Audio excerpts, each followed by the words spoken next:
ایک دفعہ ایک شکاری نے جنگل سے ایک شیر کا بچہ پکڑا۔ بچہ بہت چھوٹا تھا اور اپنی ماں کا دودھ پیتا تھا۔ شکاری اسے اپنے گھر لے آیا۔ شکاری کے بچے ننھے شیر کو دیکھ کر بہت خوش ہوئے اور وہ اس سے کھیلنے لگے۔ کچھ دیر میں شیر کے بچے کو بھوک لگی۔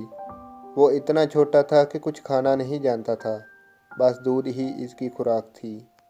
شکاری یہ سوچ کر پریشان ہو گیا کہ اب کیا کیا جائے، کیونکہ اسے پتہ تھا کہ شیر کا بچہ ابھی بہت چھوٹا ہے اور وہ دودھ کے سوا کچھ اور نہیں پی سکتا۔ آخر اس کے ذہن میں ایک ترکیب آئی۔ اس نے شیر کے بچے کو اپنی بکری کے ساتھ چھوڑ دیا۔ بکری کے بھی چھوٹے چھوٹے بچے تھے۔ شیر کا بچہ کچھ ہی دیر میں بکری کے بچے کے ساتھ گھل مل گیا۔ جب بکری کے بچے دودھ پینے کے لیے ماں کے پاس جاتے تو شیر کا بچہ بھی ان میں شامل ہو جاتا۔ اس طرح شیر کا بچہ بکری کے بچوں کے ساتھ پلنے اور بڑھنے لگا۔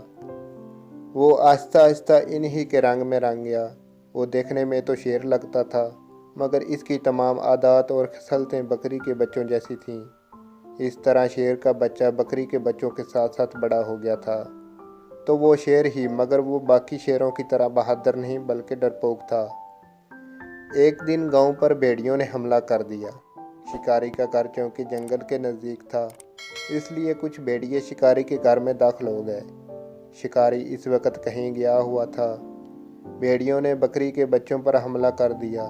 اچانک ان کی نظر شیر پر پڑی تو وہ ڈر کر بھاگنے لگے، مگر جب انہوں نے دیکھا کہ شیر ان پر نہ تو گھرایا ہے اور نہ ہی حملہ کیا ہے تو ان کی ہمت بڑھ گئی اور انہوں نے بکری کے بچوں کو چیر پھاڑ دیا۔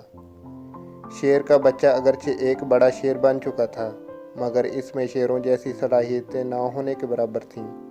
وہ کھڑا سب کچھ دیکھتا رہا اور ان کا مقابلہ نہ کر سکا۔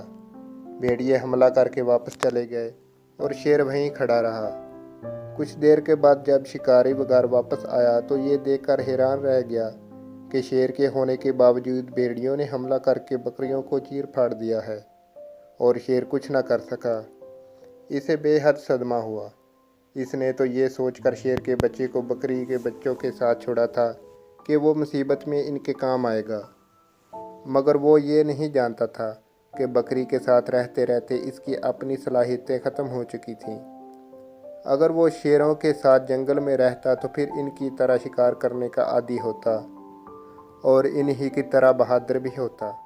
شکاری نے سوچا کہ یہاں رہتے ہوئے تو شیر بالکل بیکار ہے، کیونکہ یہ تو اس کے جانوروں کی رکھوالی یا حفاظت تک نہیں کر سکتا، اس لیے اس کا یہاں رہنے کا اب کوئی فائدہ نہیں۔ تو کیوں نہ اسے جنگل میں ہی واپس چھوڑ دیا جائے، تاکہ اپنے ساتھیوں کے ساتھ رہتے ہوئے اس میں بھی ان جیسی بہادرانہ صفات پیدا ہو جائیں۔ یہ سوچتے ہی شکاری نے شیر کو اپنے ساتھ لیا اور اسے واپس جنگل میں چھوڑ آیا۔